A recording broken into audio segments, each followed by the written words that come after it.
Hiya, I'm Logan, and today I'm going to be doing a Q&A on being transgender. So about a week ago, I asked a lot of people on Instagram to send in questions that they have about like being trans and like experience of it and stuff. So I got a lot more responses than I expected, and I won't be able to answer all of them in this video because otherwise it'll be really long. It'll take me ages to edit. But some of them are quite similar, so yeah. And if your question isn't answered, I'm really sorry, but if you're like desperate to know the answer, you can drop a question in the comments and I'll reply. So first question is, do you need dysphoria to be trans? In my opinion, yes, you do need dysphoria to be transgender. I've seen a lot of debates about this on like social media recently, but in my opinion, I think you definitely do need dysphoria to be transgender because dysphoria is defined as a mismatch between the gender you were born as and the gender you identify as. So I don't understand how without dysphoria you can actually be transgender because it just doesn't like make sense in my opinion. But second question is, how did you know you were trans? I think I have answered this in a previous video where I talked about growing up as transgender, but like loads of people commented this on the question thing, so I'm going to answer it here as well because quite a few people wanted to know. Basically, since I was really young, I sort of I didn't know what being trans was, so I couldn't say I was transgender, but I always felt more masculine than feminine, and I did sort of like typical boy things like growing up as a child. And I think the first moment it sort of hit me that I wanted to change gender was in year 4 of primary school. Someone said to me, "Did you know that you can get sex change?" And then I was like, that's what I want. Like I knew just straight away that I wanted it. And I guess that's how I knew I was trans, but then obviously I didn't come out for like 10 years after that. So a lot of stuff went in my head, but I don't want to really go into that because I'm trying to make this a short video. But yeah, I do have another video called Growing Up Trans, which explains it in a lot more detail. So if you want to like know more about that, then it is on my channel. Okay, so next question, any tips for coming out to people, specifically parents? The way I came out to my parents, I would not recommend doing that to other people, because it was really like spontaneous, and I just went, fuck it, I'm gonna tell them. Like the story is sort of in another video called My Coming Out Story, but if I could redo the whole thing, I think I would probably write them a letter explaining it and then sit down with them and let them read it and know your individual situation, or I don't know, your parents obviously. I mean, if there's a massive risk involved, like say if your parents are really like homophobic, I think I would wait until you've maybe moved out and tell them, because obviously coming out is like a really big thing and it's challenging even when people are supportive, and if people turn around and aren't supportive to you, that would probably make it a whole lot worse. Just evaluate your own personal situation and maybe do like sort of like a pros and cons thing, like what would be good and what would be bad about telling them.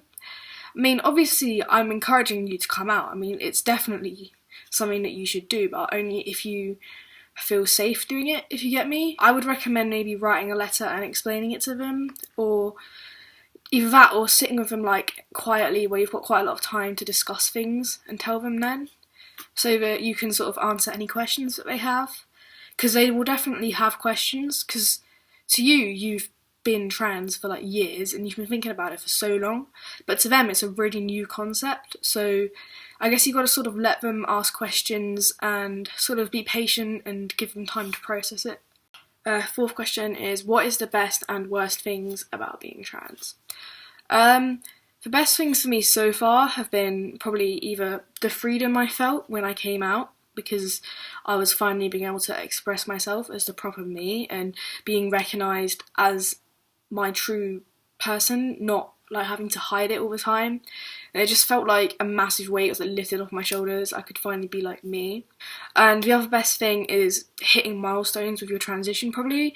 Like obviously I've not started my medical transition yet, but I've had my first assessment with a London Transgender clinic, and like when I had that assessment and when they gave me the date to see the hormone nurse to get tea, like that was just like the best feeling, because I was just like finally getting where I want to be in life, like it's actually happening, and it's just really good. Yeah. Worst things, it's probably obviously dysphoria. That's really not fun.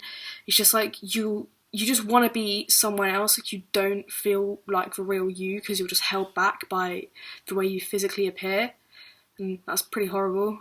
And also worrying about whether or not you pass in public, like constantly worrying about how other people see you and like whether or not they see you as a boy or a girl. That's quite hard as well. But yeah. Next question is, how did you go about starting your transition? Because like by the time I come out, I'd already cut my hair short and was wearing masculine clothing by then. I didn't like drastically do that as soon as I came out. I think the first thing I did after I came out was change my name legally to Logan. And then I went to my GP and asked for a referral to an NHS gender identity clinic, which I'm still on the waiting list for. Haven't been seen by them yet, and I won't be seen by them until like next year, I don't think, because their waiting lists are just like ridiculously long. I know it's not their fault, but yeah, it's just the way it is. The reason I said before that I'm getting testosterone is because I went privately for that with London Transgender Clinic. So I'm getting that in October, hopefully. Yeah, so how I went about that is you just basically go on their website and email or phone up and make an appointment.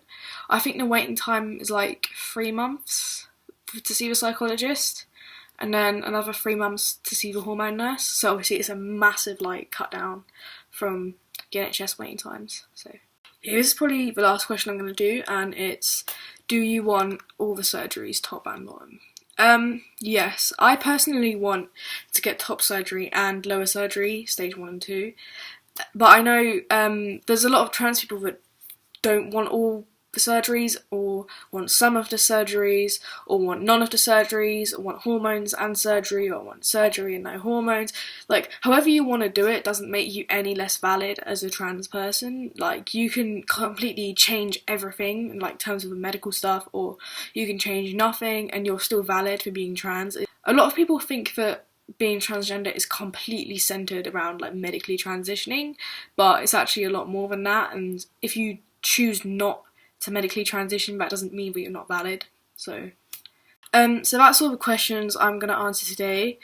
I might do another Q&A once I'm actually on testosterone, like answer questions about starting that and everything. I'm not entirely sure yet. But again, I'm really sorry if I didn't answer your question. I literally have like 3 pages on my camera roll full of questions. So if you want to know the answer to your question, please don't hesitate to comment or DM me on Instagram and I'll like happily answer. Yeah, thanks for watching, and feel free to subscribe because I'm going to be making more videos. And yeah, have a good day.